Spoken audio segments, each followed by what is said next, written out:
The address may not sound familiar, 699 North Charles Street, but you certainly know the locale. It's the Washington Monument in the city of Baltimore, and it's in major disrepair. But we had the rare opportunity to go inside and get a glimpse of the damage, because now the race is on to save this national treasure. Kathleen Cairns has tonight's cover story, preparing a monument for a bicentennial birthday. Mount Vernon, a cultural and historic district. And at the center of it all, The Washington Monument, it's a big tower. It's the George Washington Monument. Everyone in Baltimore knows it. It's very historic. it was the first monument commenced for George Washington in this country, started July 4th, 1815. Now they were dedicating this first monument to Washington. They said it gave them kind of a special privilege and honor to be doing this. It's at the city center, and in the mid-1800s, it was the place to go, the social hub. But now, nearly 200 years later, it's in dire need of repair. There's a brick core here that's underneath the stucco. Historian Lance Humphreys is now part of a crusade to restore the monument. It's been closed since 2010. Estimated repair costs $5 million. You know, it's not going to collapse tomorrow, but it's just on this slow decline that every little bit of water that gets into the building makes it worse and worse and more expensive to fix. While it's too dangerous to allow daily visitors, Dr. Humphreys carefully begins the ascension. 228 stairs. The mortar between the bricks is just kind of crumbling, and it's all here puddled up on these stairs like that. Assessing the damage along the way. At the top of the base, So visitors were supposed to be able to come out here and see these fantastic views. 360 degrees of urban landscape.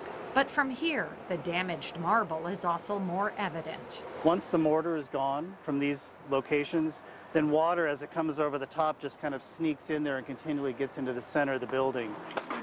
The stairs are worn, It's just this huge pile that's crumbled here.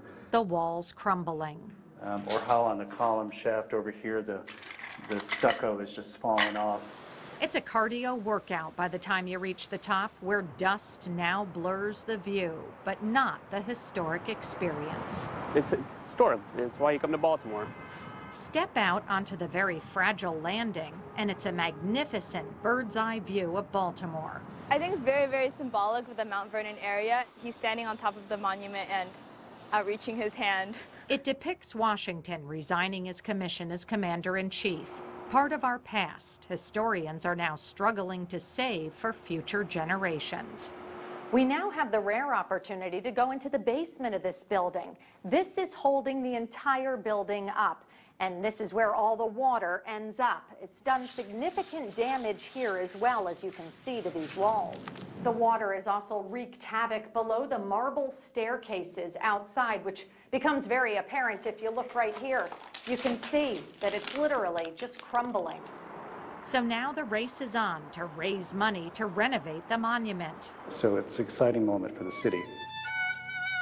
They hope to complete the project before July 4th, 2015, the monument's 200th birthday.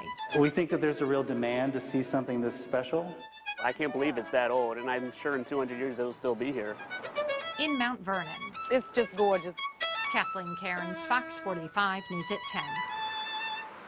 It's interesting, isn't it? Amazing view from the top. Yeah, it is, and everybody pays attention to the Washington Monument in D.C., which is very interesting, but that's much older than that one Our is. own treasure right here. Yeah. Well, the Mount Vernon Place Conservancy is the nonprofit leading the effort to restore the monument. They are still hoping to raise $5 million before starting the renovation.